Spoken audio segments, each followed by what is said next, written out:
Evangelio según San Juan, capítulo 15. Y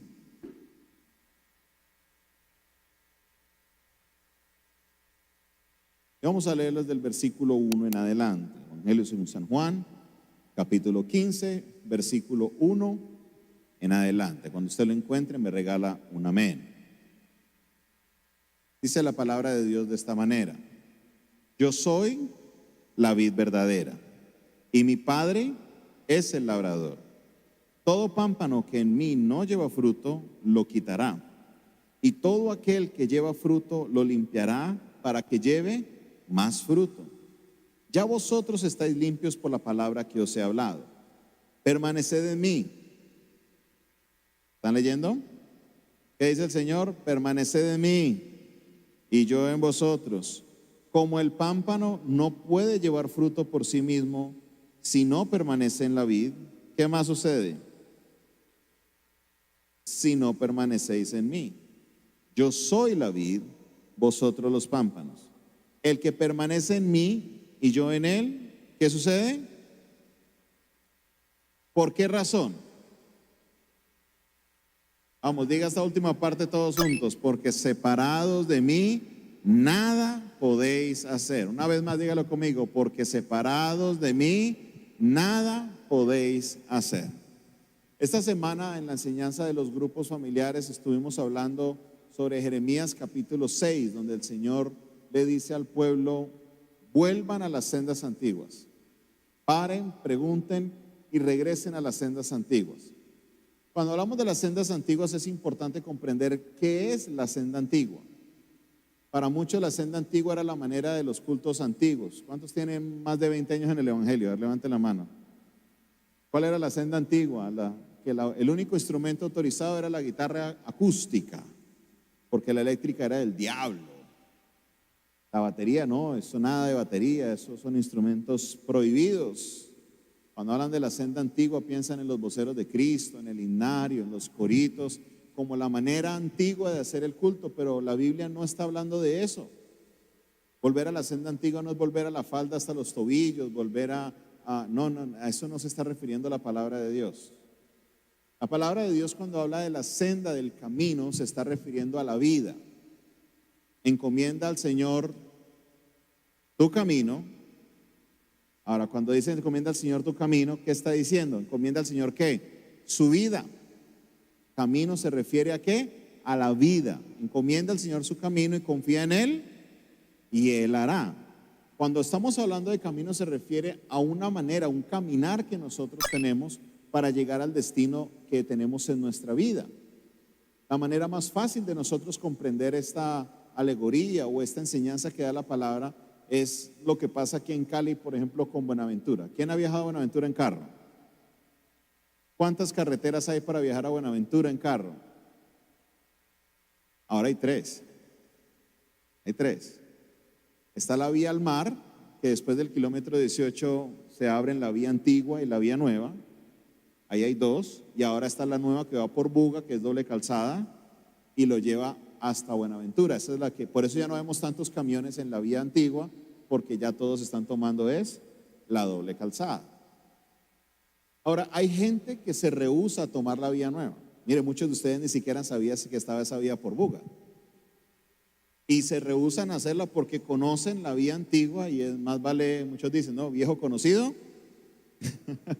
Ya conocen la carretera, ya sabe cómo funciona y por esa razón toman esa carretera. Esa carretera te lleva a un destino. Ese es el propósito de un camino, llevarnos a todos nosotros a un destino. Cuando la palabra de Dios habla del camino, nos está hablando de una senda que ya existía, que fue enseñada por Dios, demostrada por Dios y se sabe que funciona. Se sabe que funciona, se sabe que lo lleva al destino. Esa senda era la ley para los judíos que se le estaba escribiendo el libro de Jeremías. La ley, los mandatos de Dios que estaban preestablecidos, y al que los siguiera iba a llegar a la vida, pero al que no los siga llegaría ¿a dónde? A la muerte. El Señor les dijo: escojan hoy entre la vida y la muerte. Escojan ustedes. El camino que conocemos que funciona es el camino de los mandatos y los estatutos de Dios. no se refiere a una manera antigua de hacer las cosas, no se refiere a una manera de vestir, se refiere es al camino que ya fue demostrado que funciona. Cuando planteamos eso a nosotros, debemos comprender que hay un camino que ya fue forjado para nosotros. Ese camino se llama Jesucristo. Él dijo: yo soy el camino, la verdad y la vida, y nadie, antes de que usted siga, diga: y nadie. ¿Quién? Nadie. ¿Y nadie es? Nadie. Nadie es, pues, para decirlo caleño. Nadie es.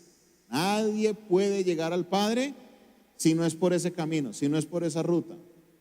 El camino se llama, vamos, dígalo fuerte, el camino se llama Jesucristo. Acabamos de leer que el Señor nos dice: apartados, separados de mí, nada. ¿Qué no se puede hacer? Nada. Y nada es nada. Nada podéis hacer apartados de mí. Cuando vemos en Cristo encontramos dos cosas importantes. Encontramos, número uno, una enseñanza de parte de Él sobre cuál es el camino. Pero número dos, no solamente encontramos cuál es el camino, sino que encontramos que Jesús caminó ese camino. No solamente Jesús lo enseñó, sino que Jesús también lo vivió. Y lo vivió para mostrarnos a nosotros cuál era ese camino y demostrarnos que ese camino es el que funciona. Ahora, voy a retomar ya este punto porque es clave que comprendamos la problemática que tenemos nosotros hoy, el día de hoy, con la iglesia y con la humanidad en general. La humanidad no sabe el camino. ¿Usted conoce su camino? ¿Usted sabe qué va a pasar, por ejemplo, hoy en la noche? ¿Usted sabe qué va a comer en la noche? ¿Alguien sabe? ¿No? Entonces andamos nuestro camino a ciegas. Vamos a hacer el siguiente ejercicio. Quiero que todos se pongan de pie. Vamos todos a ponernos de pie. Guarda distancia del que está a su lado, un poquito de distancia, no queremos ningún accidente. Usted va a hacer lo siguiente: usted va a cerrar sus ojos, bien cerraditos, y usted va a dar una vuelta. Y cuando termine de dar la vuelta, usted con su mano me va a señalar el norte, con los ojos cerrados. Lo abre cuando yo le dé la señal. ¿Listo? Cierre los ojos, den la vuelta. Y ahora con su mano señáleme el norte. ¿Dónde queda el norte según usted? Abra sus ojos. Mire cuánto, no, siga con la mano estirada donde usted cree que queda el norte. Vea.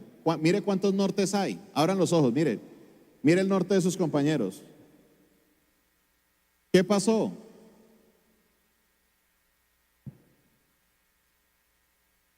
Pueden sentarse.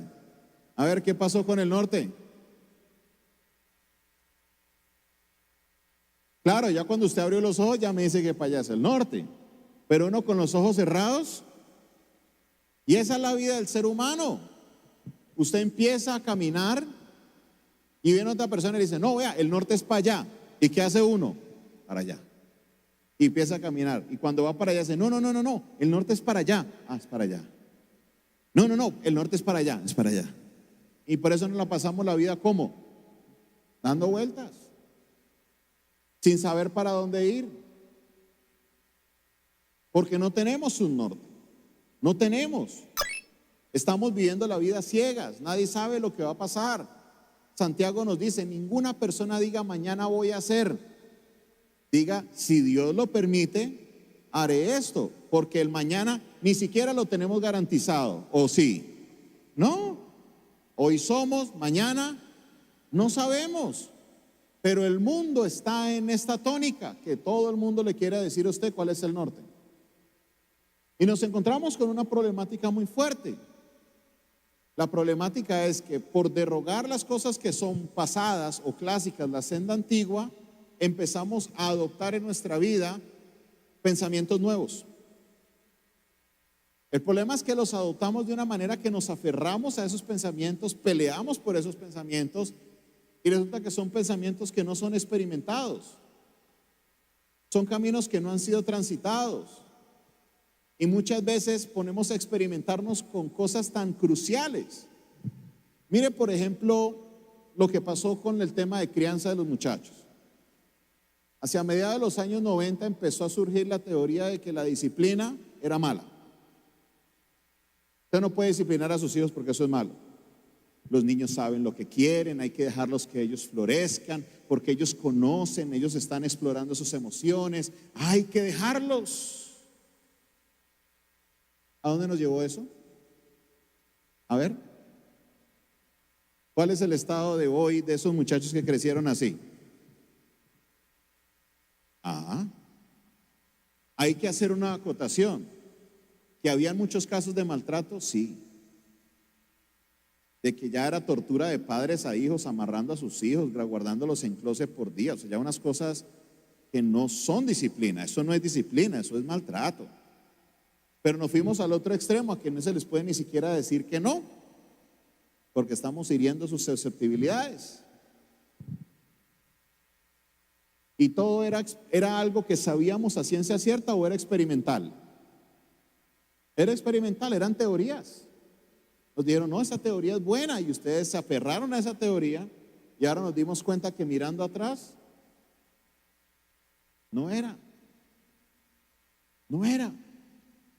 Y ahora estamos con las nuevas ideologías, las ideologías de género.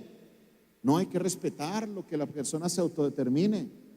Si dice que es hombre, es hombre. Si dice que es mujer, es mujer. Y si dice que no es ni el uno ni el otro, lo que llaman el no binario, pues hay que respetárselo. ¿Y cómo le parece que en eso, todo eso, ahora salió el género fluido? ¿Sabe cuál es el género fluido? Que usted puede amanecer mujer, en el día ser no binario y en la noche ser hombre. Es lo que fluya. No se rían. Eso es lo que están nuestros muchachos hablando hoy. Entonces ya estamos, que ya hay leyes en varios países que si usted le dice a alguien que es hombre, mujer, está violentando su integridad. Y usted puede ir a la cárcel por decirle un pronombre equivocado. Entonces en un show de radio de alguien que se autodetermina como género fluido, le preguntaban, ¿y yo cómo hago para decirle a usted? ¿Cómo hago yo para saber si usted se siente mujer, hombre o ninguna de las dos? Dice, es que yo tengo una balaca en mi brazo. Si es rosada, me siento mujer. Si es verde, me siento nada. Y si es hombre, me la pongo azul. Usted tiene que estarle mirando la balaca a la persona. Ella. Porque no es ni él ni ella, sino ella. Neutro. Que si usted no le dice lo que es, puede ir a la cárcel.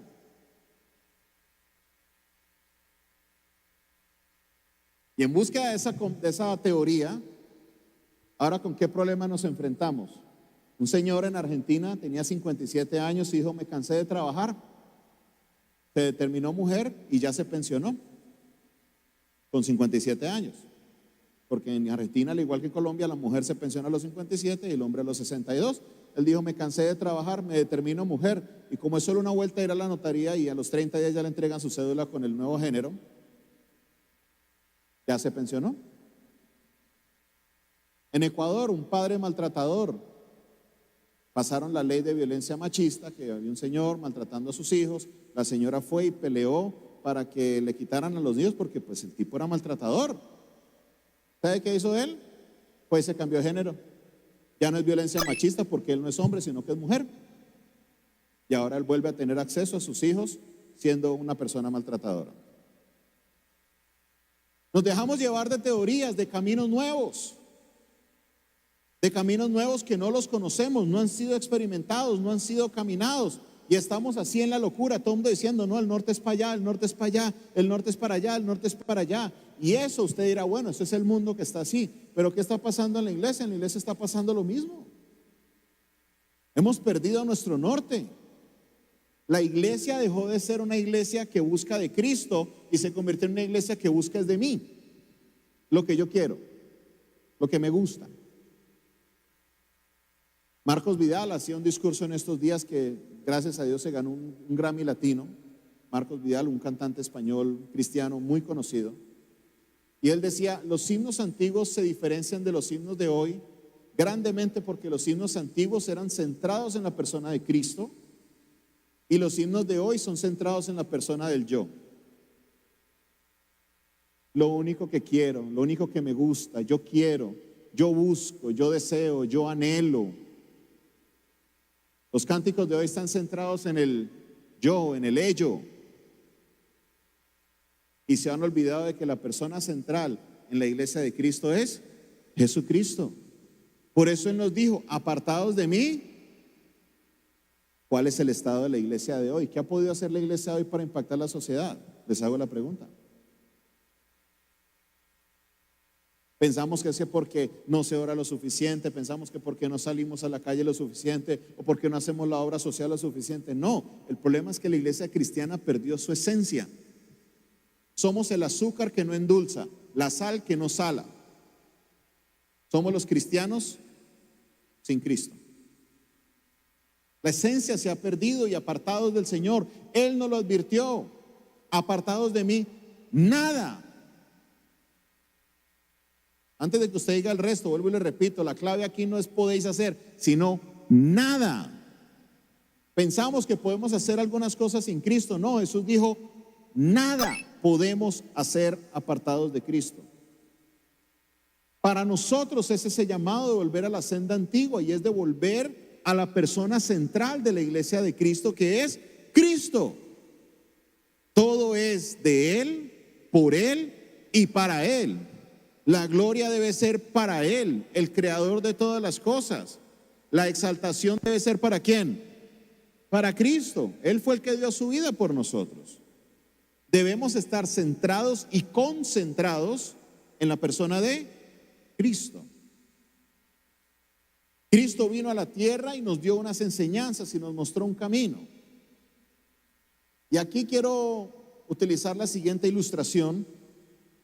La primera foto que tenemos ahí.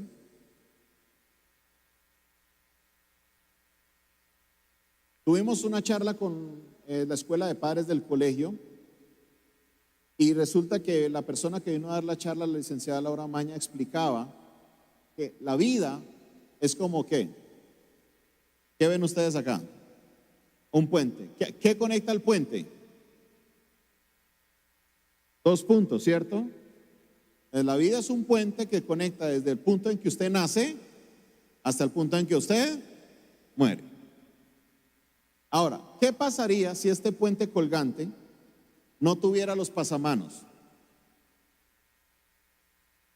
A ver, ¿qué pasaría? Se cae, totalmente se cae. Las leyes, los mandamientos de Dios, las cosas que Jesús nos enseña son el pasamanos que tiene el puente que nos permite caminar ese puente con seguridad.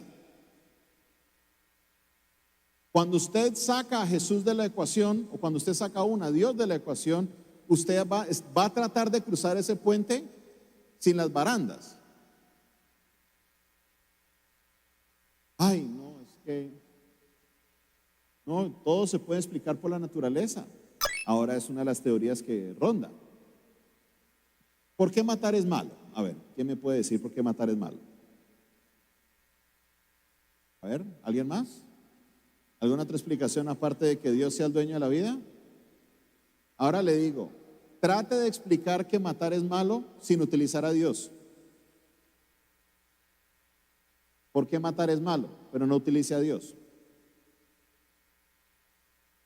Puede ir a la cárcel, ¿por qué?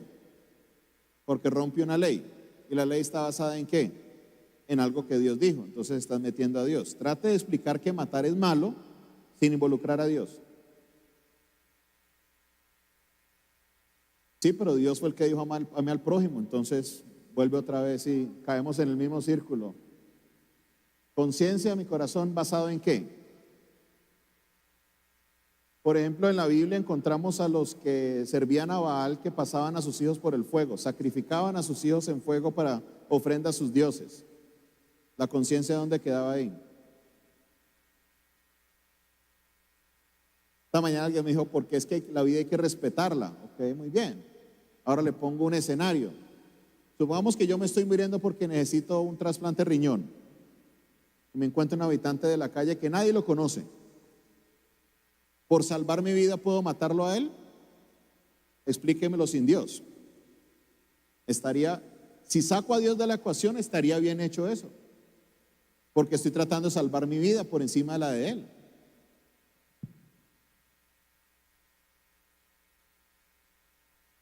apartados del Señor, apartados de Jesús, nada podemos hacer.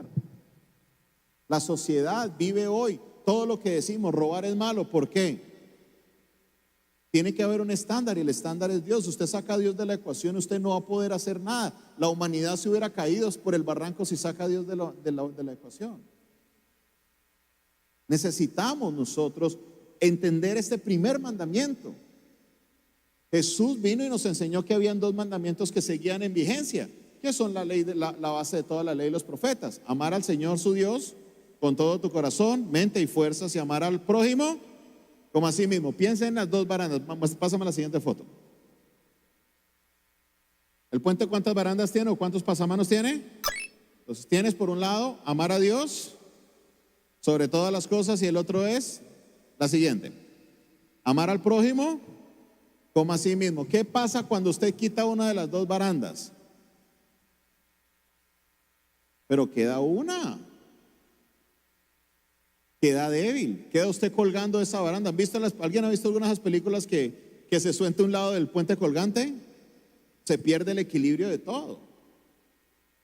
Necesitamos entender que, número uno, yo debo amar a Dios por sobre todas las cosas. Dígalo conmigo: debo amar a Dios por sobre todas las cosas. Ay, mi amor, mi esposa, yo la amo, yo sin ella no puedo vivir. Muy bonitas tus palabras, pero no son reales. Eso le corresponde a Dios. Yo sin Dios no puedo vivir. Si me toca escoger entre Dios y mi esposa, qué fácil dicen que Dios, no, pero vamos a la realidad. ¿Por qué muchos no se han casado? Porque escogen a la persona por encima de Dios. Amén.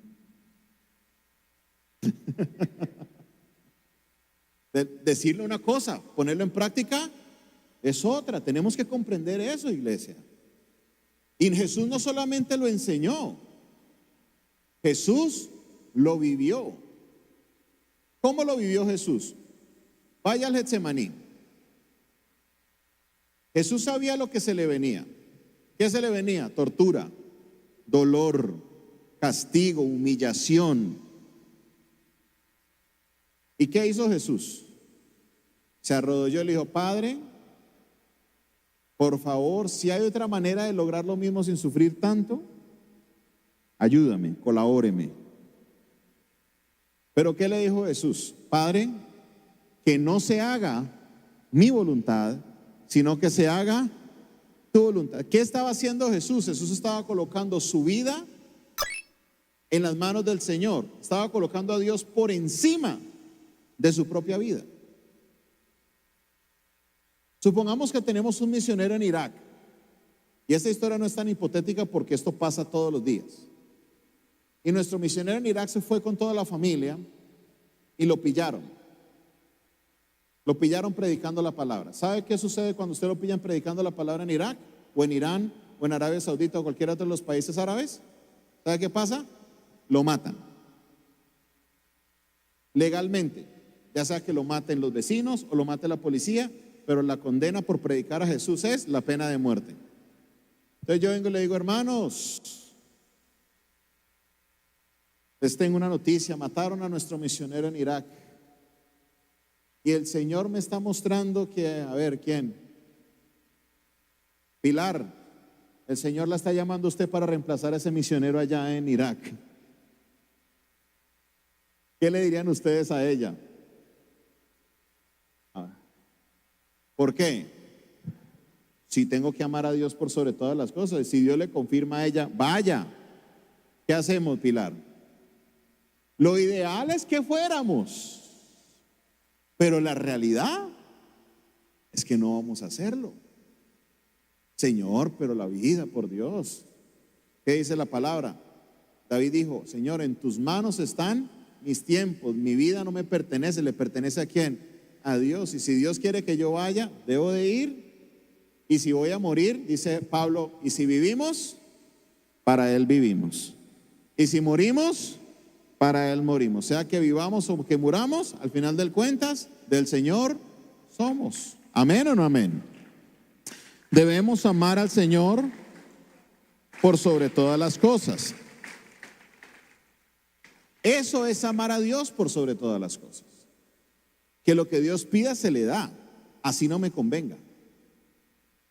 Que lo que Dios demande de mí lo coloco, así no sea conveniencia mía. Si usted no está así en ese punto, usted está colgando de una sola baranda. Y eso posiblemente porque aquí viene la segunda, que es amar al prójimo como a sí mismo. Jesús nos enseñó, y entre las enseñanzas que decía, hable bien de los que hablan mal de usted. Bendiga a los que los maldicen. Amen. ¿A quiénes? ¿A los que te aman? ¿A quiénes? A los que te aborrecen. Ame lo que usted, el que te odia, ámelo. ¿Qué más dijo Jesús? Si te dan una mejilla, ponga la otra. Hágale bien. ¿A quiénes? A los que te hacen mal. Enseñanza de Jesús, ¿cierto? Ahora, ¿Jesús caminó ese camino o no lo caminó?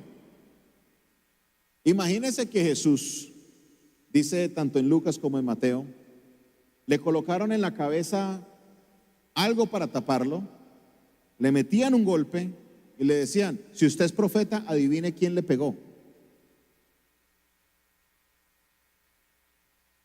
Eso nos dice la palabra que pasó nuestro Señor. Que mientras Él estaba en la cruz, desnudo, en la humillación y la vergüenza más grande que había en el mundo, había gente que le decía, no levantó un muerto, no levantó a Lázaro, ¿por qué no se salva a sí mismo? Sanó a otros, ¿por qué no? A ver, ¿dónde está Jesús? Muestre pues su poder.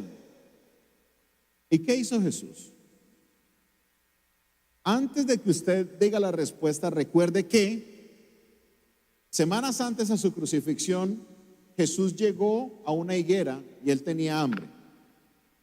Vamos a colocarla en términos de hoy. Usted tenía hambre y llegó a una planta de banano. ¿Qué espera usted encontrar en la mata de banano?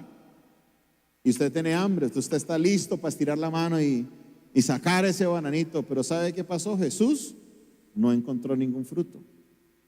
¿Qué hizo Jesús? Dijo que maldijo la higuera y en el mismo instante la higuera se secó. ¿Qué podía haber hecho Jesús con los que se burlaban de él?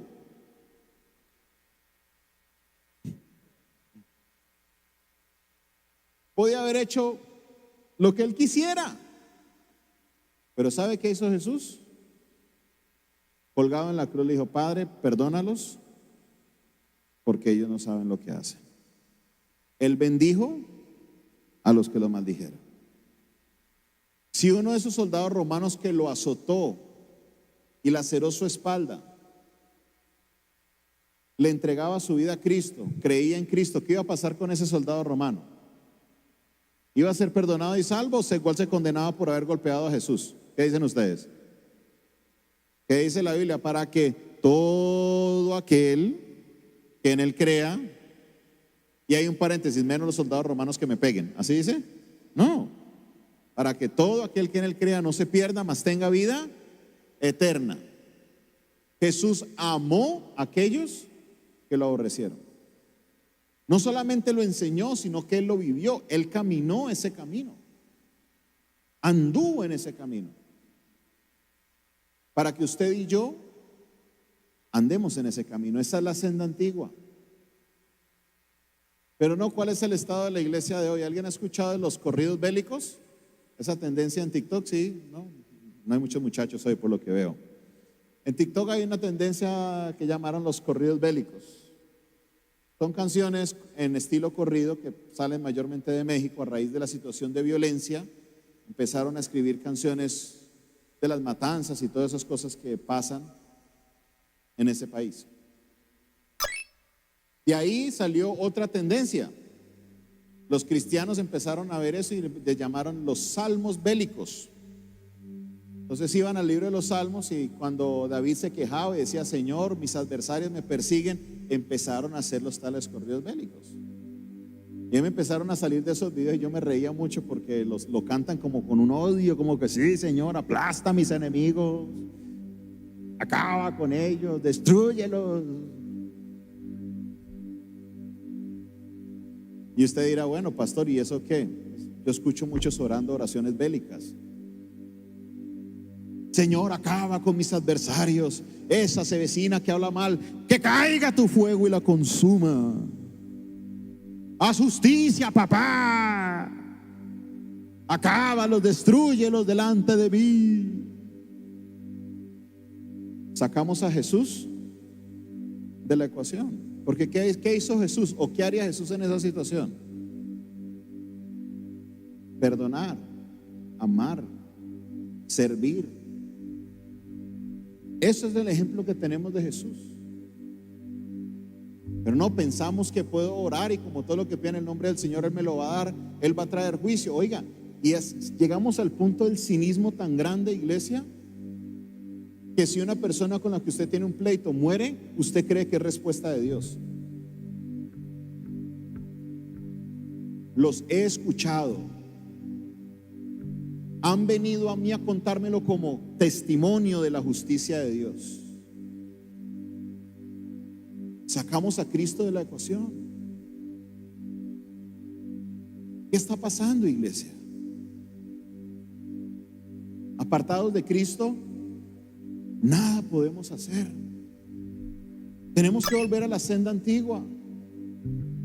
No podemos andar en el puente de la vida sin los pasamanos. Nos vamos a caer y nos hemos caído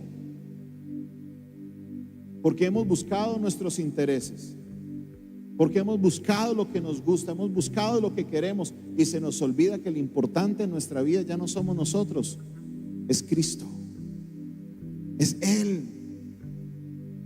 Sé que hay personas que vienen a este culto y al de las 11 que se conectan a las 7 en internet, pero no realmente a adorar o a escuchar, sino a ver lo que está pasando. Y si me gusta, voy al culto. Si no me gusta, me quedo en la casa. Porque ahora el centro de la iglesia se convirtió yo. Si cantan las canciones que me gustan, entonces voy. Si canta la hermanita o el hermanito que canta bien, ahora sí me gusta ir. Pero cuando no canta, ¿qué pasa? Si todo se acomoda a mi gusto, entonces ahora sí sirvo. Y cuando no, ay no, qué pereza. ¿Cuál es la senda antigua, la senda transitada? Es la senda que Jesús dejó marcada para nosotros. Amar a Dios por sobre todas las cosas, aún por encima de mi misma vida. Y amar al prójimo como a mí mismo. Iglesia, llegó el momento de volver a la senda antigua, de volver a colocar a Cristo como el centro no solamente de la iglesia, sino de nuestra vida. El autor de la carta a los Hebreos dice: corramos la carrera con paciencia, puestos los ojos, ¿dónde? En Jesús. ¿Por qué puestos los ojos en Él? ¿Qué quiere decir esa expresión? Muchos decimos eso, mas no comprendemos. Y es en parte culpa de los predicadores, porque cuando la gente nos mira a nosotros, le decimos, no, mire a Jesús. Pero eso no es realmente lo que quiere decir el autor. Está hablando de una carrera, está hablando de un caminar. ¿Hacia dónde debe mirar usted? A ver, hacia la meta, ¿cierto? Porque si miro a la meta, ¿qué va a pasar? Pues voy a llegar a la meta. Esta mañana muchos me decían, pastor, hay que mirar para el frente. ¿Y qué pasa si usted va a voltear? ¿A dónde va a mirar? Se estrella. Si usted no mira antes de voltear, usted se estrella. Ahora el carro, todo el lado derecho de mi carro quedó golpeado porque venía al ensayo de la alabanza, venía de afán y iba a parquear aquí al frente de la iglesia y no miré. Y al voltear vino una moto y me dañó todo el lado del carro. Porque estaba mirando solo al frente, no estaba mirando a donde yo iba a llegar. La meta es Cristo. El alfarero nos va a moldear hasta que lleguemos a hacer la forma como la forma de Cristo, hasta que el carácter de Cristo sea moldeado en nosotros. Ya no nos pertenecemos a nosotros mismos. Dice Salmo capítulo 100: Dios nos hizo y no nosotros a nosotros mismos. Pueblo suyo somos y ovejas de su prado. Nuestra vida ya no nos pertenece. Ahora el centro, la mirada, la meta es Jesucristo. Toda la gloria y la honra sea para Él. Todo es por Él, de Él y para Él.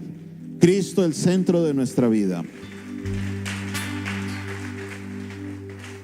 Hagamos, iglesia, un esfuerzo de volver a retomar a Cristo como el centro de nuestra vida. Que todo lo que hagamos, Cristo esté ahí presente. Que Cristo sea el ejemplo a seguir. Que podamos caminar las pisadas que Él caminó, porque quiero decirle, ese es el camino al éxito. Otra enseñanza que Jesús nos dijo: el que se humilla, ¿qué sucede?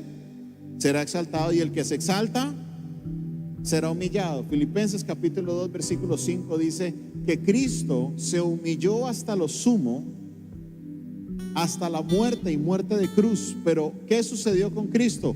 Por esa razón Él fue exaltado hasta lo sumo, y se le dio un nombre que es por encima de todo nombre, para que en el nombre de Jesús toda rodilla se doble, los que están en el cielo, en la tierra y debajo de la tierra, y toda lengua confiese que Jesucristo es el Señor de los señores, para gloria de Dios Padre. No solo Él lo enseñó, Él lo vivió. Ahora, ¿qué nos corresponde a nosotros? Vivir como Él vivió, para poder llegar al destino que queremos llegar. Jesucristo es la senda antigua. Él es el camino, la verdad y la vida. Y nadie llega al Padre si no es por Jesucristo. Apartados de Cristo, nada podemos hacer. Que Cristo sea exaltado en nuestras vidas. Y quiero levantar mis manos